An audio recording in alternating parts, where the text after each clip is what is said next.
And I'm really, as I told you earlier, I'm just really sloppy about this. I don't care that the knots are shown. I don't want to disguise the plastic particularly.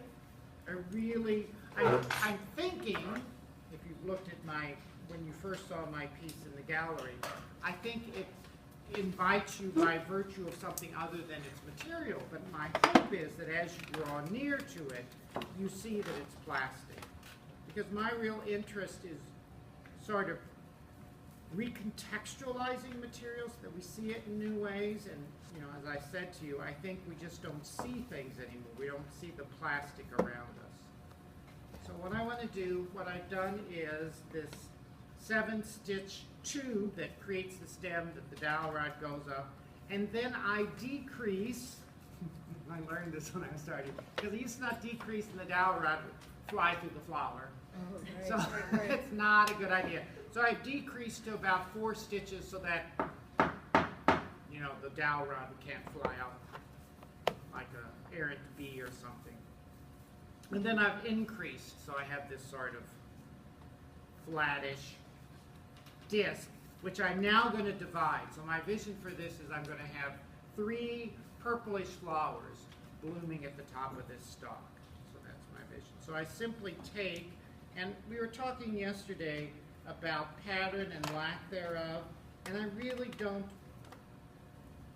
I just do it. So I'm just going to cut this disc into thirds and take one of these and make a tube now.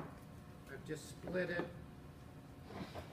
and I'll start going around it and making a tube and bringing it up in yellow, and then adding a line of white, and then go into the flower. And then as that grows, so I'm taking like, I'm going to do like a trumpet-like shape. And then I'll do the hyperbolic crochet on the edge, which of course we all know is just a ruffle. But we say hyperbolic because people are impressed at dinner parties when we use that. You're making another tube again there. Yeah, so I'm going to bring out like 3 trumpet flowers here. You do rub off on each other, so there are moments. But it's the contrast that makes you zing. Yes. Makes Susan zing. Right. And then that wonderful, what's happening with Phoebe's piece there because of those tertiary colors that are muted and then blend together. And then the very sophisticated color palette here that Catherine's been working with. That, well, which is kind of surprising because you use some very strong colors over there. Some of them are very soft, but this is very interesting to see that in relation to your lace work, I think. Some color. Anything else, Catherine? Dickon? All right, Joan. Okay, so I got my bottom done. Oh, excellent. And then You did that in a day. less than a day. Okay. And then I started doing like some ribbing out of the fish line, and Catherine gave me some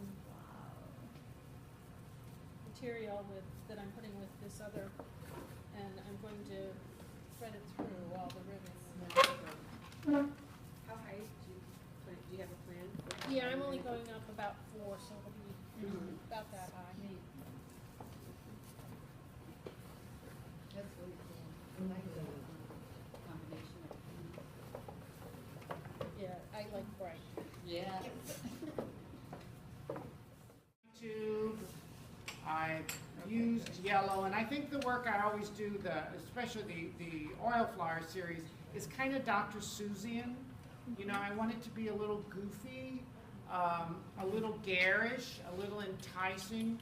Again, hoping that people come forward and see that it's the plastic that has become, in my mind, so ubiquitous in our lives that we quit seeing it. So I'll continue this, do 2 more, I think, on this one, and add it to the installation the next time I show it.